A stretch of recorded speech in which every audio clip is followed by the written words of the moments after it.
Hello, welcome back. If you're seeing this video, I'm happy to have you. I'm Amarachi, aka Marina.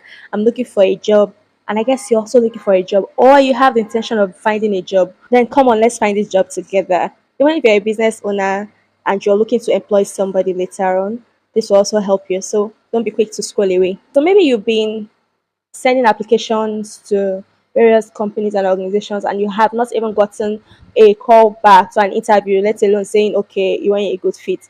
Nobody has called you back. Then your CV might really be the problem. According to research, a CV has 7 seconds to impress. 7 freaking seconds. And do you know how short of a time that is? That's because when people send out applications, there are a large volume of applicants. So they just barely scroll through the CVs. And some of them employ a screening system known as the applicant tracking system to screen CVs for them so they can have fewer to look at. That means it's a very competitive landscape, and with only 7 seconds left, you have to make sure your CV is one that stands out. Within that short time, your CV impresses them so much as they can spend extra 20 seconds going through it. So today we are going to talk about those things we could do to our CVs that would make a reviewer spend some more time on our CVs. First off, what is ATS? ATS is applicant tracking system. It's a system employed by hiring managers to screen CVs and job applications to look for specific keywords and experiences that match what they're looking for. Let's look at this scenario. I post a job advert saying that I am looking for a salesperson. The person should have good presentation skills, good negotiation skills, communication skills. These are basic skills a salesperson should have, and I add it to my job description. And I get my on my applicant tracking system software or whichever one I'm using. I put these keywords as filters. So when I am passing the various CVs I have through this system, the system is looking for those keywords. And if you have those keywords, like let's say a couple of them, it screens you good and then it moves you on to the next stage. But where the interviewer can now, with their own human eyes, look at your CV and determine whether or not you're a good fit. But if you do a CV that does not have these keywords, at least a lot of, let's say 5 or 6 of the keywords you are looking for, automatically it is discarded. So you see that your CV did not even make it to a human being. It was screened by the computer. So we're addressing those issues today. First off, a typical CV should have your objective or summary or job summary. The difference is that if you are professional already in the field, let's say you are in the intermediate to experienced level, then you can label your own as job summary because you've done a couple of jobs and you're trying to summarize what you did the job. But if you have not at all done any job regarding that field, or you are fresh off in the job market, you label your own as an objective. It is your objective to have a job that does this and that because you're going to put in the skills that you have to that professional summary is for people intermediate level, experience level. You already have some sort of experience in that role or in that industry. That is when you use the professional summary. I used to be confused about this before. I say should I say objective or should I say professional summary? But I got to know of the difference, and now I hope that you also get the difference. Your CV should have your objective or professional job summary. It should have your experience for those who have experience in the job. Even if you don't have an experience, you are new in the industry or you just graduated from school, you put experience in school. Maybe you were your class president. You can put that you are a course rep. So I did as a course rep. You can put that if you did an IT, perfect. Your industrial knowledge, you put it. Where did you serve? You can also put that. Even if you don't have to say an experience professionally, if you did something for your parents at home, maybe your parents have a small business and you were working, let's say they have a restaurant and you were working as a waiter, that is an experience. You put it, but the bottom line is how you perfectly word it is what makes the difference. Utilize AI, let's say Gemini. I will put it, oh, Gemini, I worked as a waiter in my mother's pepper soup joint. Could you put it for me in a corporate language? And Gemini will do that for you. That is an experience for you now. After experience, you should have your skills, where you list the skills that you acquired from these job roles and the skills that you have as a person. After that, your education. After your education, then whatever thing you need to put, you put it. But you don't need to put references on your CV. You don't even know these people. You don't even know what they're going to do with your CV. So there's no need for reference. If they need a reference, they will shout to you and then you can give them a reference if they want. There's no need for you to put your age on your CV. It's not necessary. For my Nigerian audience, I know you are seeing some foreign CVs with passports, photographs, headshots on it. Resist the urge to put your picture on your CV. I used to be that person too. I used to put my picture on my CV, but I found out that it wasn't working. All the ones I put picture on CV, I never got a call back from them. And also I went for an interview one time, and the HR specifically asked me, why did you put your picture on the CV? What's that supposed to mean? They don't want it to look like they're being biased. Some people might say they are getting pretty privileges. Some people might say because they look like a certain tribe, a certain color. So it's just best for you not to. Maybe it could work in the US, in the UK, or other countries. They may want you to put your passport on your CV, but in Nigeria, it does not work. So don't do that. If they want to see you, they will call you. They would ask for an interview with you. Another thing not to put on your CV is your exact location. We've had cases where you go to buy suya or akara and you see somebody's exact location, exact address on the CV. Don't put your exact address. You can put your closest landmark, but not your house number and your street name. It's not necessary. I stay in Ikeja. I can put Ikeja. Everybody in Lagos knows where Ikeja is located. The only thing that you have to put your phone number so that they can be able to reach you via call, and also your email to be able to reach you via email. This CV was made for a client. So if you look at the CV, you see how I arranged it. First of all, we have the professional summary, we have the experience, we have their skills and education, and then certifications and any other thing that they would like their employer to know. And you can see how arranged it is. I use purple. I like using purple or blue because I feel like those are professional colors. I don't like black. If they should print it that it looks like photocopy, so I just use purple or blue. If you decide to convert it to black and white, it's still very visible on paper. You cannot use one CV for different roles. For every job I'm applying, I am changing something in my CV. I am changing my job summary to fit that role. I am changing the description of what I did. I can work in one role in one hospital. Let's say I was a cleaner in a hospital. The way I would describe that cleaner role when I'm trying to get a job as a secretary will be different from the way I would describe that my cleaner role when I'm trying to get a job as a salesperson. It's still the same role I did, it's still the same thing I did. But the way I would describe it will be different. Like I would describe it in a way that you'll be seeing in light of this. I can't tell you I clean the floor.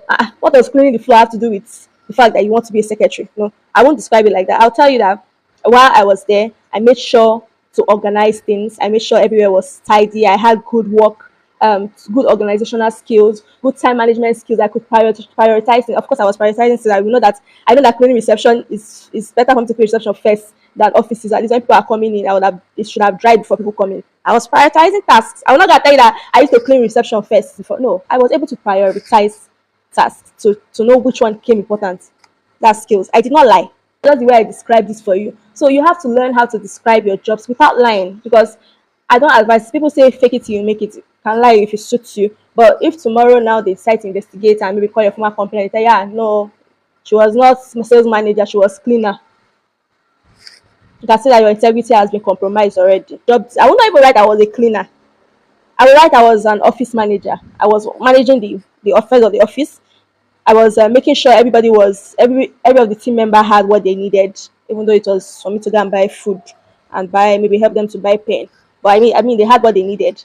So you have to learn how to describe your job to fit the particular job that you're going for. After that, your skills, like I said, I'm a cleaner now and I want to get a secretary job. During my time of cleaning, I was able to learn coordination. That's a skill. I was able to prioritize time management, to learn how to manage my time effectively. That's a skill. A secretary will need that. I was able to communicate, even if it's for me to put do not that yellow placard of do not pass here, ground wet. That's a written communication. I was able to communicate. At least anybody coming to the company will know that the ground is wet. It's a communication skill. I was able to communicate. I was able to tell people, no, don't pass there. It's a communication skill. So you can pick those skills up and transfer it to the job that you're looking for. And then next is your education. The same way you arranged your experience is the same way you arrange your education. Let's say you're a master degree holder, you start with your master degree first. Masters in this at this university from 2000 and this to 2000 and that. Then the next one you go to your BSc. After your BSc, your HND. After your HND, your WAEC. You don't even need to put your WAEC, but you can put your WAEC if it's only BSc you have, or if you don't even have BSc, maybe it's only HND or OND, you can put your WAEC. But I've removed WAEC from my own. I don't see how my secondary school has any business to do with my current where I am, my current job role. I used to leave my WAEC then when I just started my first 2 years, 3 years in corporate space, but then I removed it because I have an MPH now. I have a bachelor's and I have some other certifications I have taken that I can also add it. So there's no need for WAEC. I take it off. Then any other thing you want them to know, your interests. So for my client here, she has volunteer projects that she has worked on. She has volunteered in quite some places, and she puts the places she volunteered and the role. So it makes them know that other than work, you have interests outside work, and even as a volunteer, you're able to pick up skills as a volunteer. Even though you're not being paid for it, the fact that you volunteered in a food bank to be able to give the less privileged brings out skills too that you could not have learned at job. At least now you learn how to empathize, crowd control, how to, different things you can pick up from volunteer projects. You can add that there.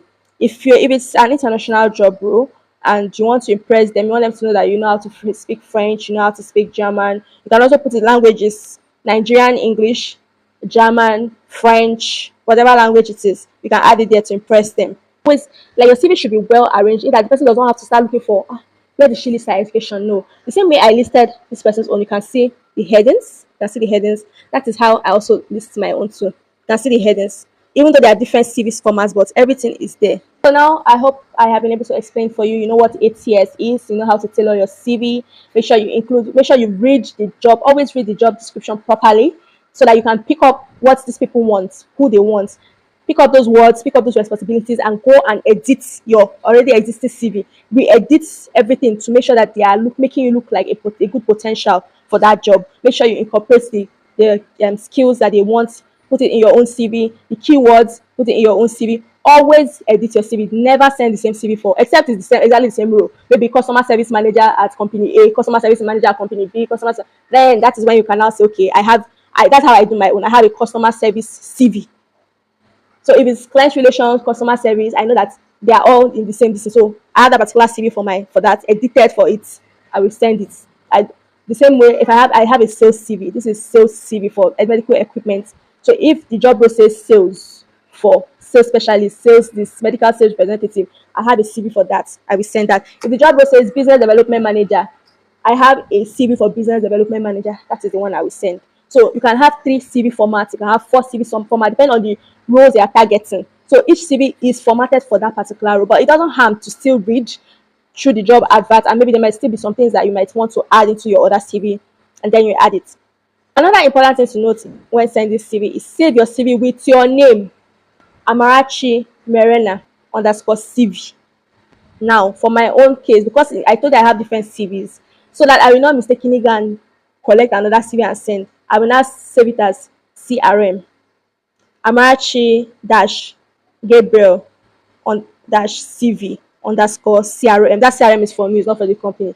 CRM is to remind myself that this is my customer relationship management CV. This is my customer CSV. This is my customer service CV. This is my customer client. This is the CV. So that CRM is for me. It's not for the employer. They don't need to know what CRM is. That's their business. Besides, they also advertise for a client-facing role, so they will automatically assume that the C whatever also stands for customer. So that's for me. So the same way, so I have my sales. Amarachi Onyema CV sales. Amarachi Onyema CV business BDM, business development manager. That's how I. So always save your CV with your name, because when they click download, it's easy for them to fish out your CV from among the CVs. But if you don't save your CV with your name, you just allow it to save it whatever file format name, it will be difficult for them. They have to like individually go and open the, okay, this is Jennifer. Okay, the person will not be the one saving your CV for you with your name, so they can easily fish it out. And not everybody has that time. They could annoyingly throw it away. And another important thing is never send. There's no reason. I don't see any reason why you should send your CV as a Word document.